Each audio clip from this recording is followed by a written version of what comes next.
You know we rule. Bust up the road, Shatanga. Punza mawindi pamshika shika. Don't know what man a creator.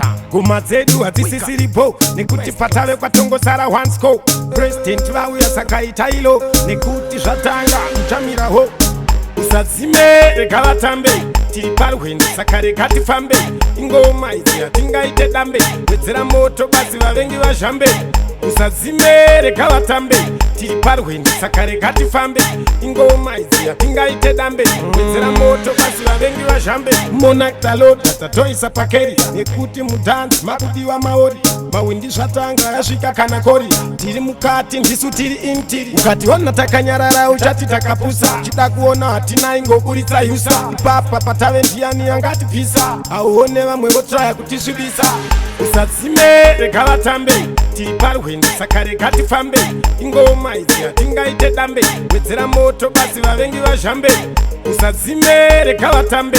Tiriparu hindi sakare kati fambe. Ingoma izi atingaite dambe.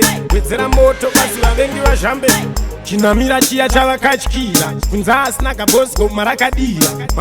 Manya ungatosaririra. Nasi chakachaya mawindi anebira. Ndabvezera kunze kwedu kwachena. Ndakanga ndiri zero but now ndahiro. Maive muri kupi goti chikudai. Makuti bwai ndauya nekarumba. Usazime rekalatambe. Tiriparu hindi sakare kati fambe. Ingoma izi atingaite dambe. Wedzera moto basi vavengi vazhambe. Usazime rekalatambe. Tiriparu hindi sakare kati fambe. Ingoma izi atingaite dambe. Wedzera moto basi vavengi vazhambe. Monakta load tatoi sapakeri. Nekuti mudansi makudi wa maori.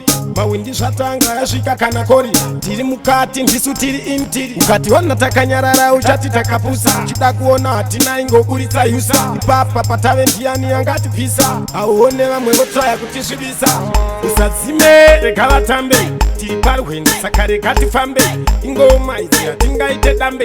Wedzera moto basi vavengi vazhambe. Usazime rekalatambe. Tiriparu hindi sakare kati fambe. Ingoma izi atingaite dambe.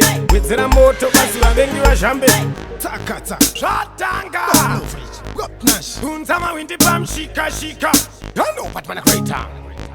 Wake up. Best class.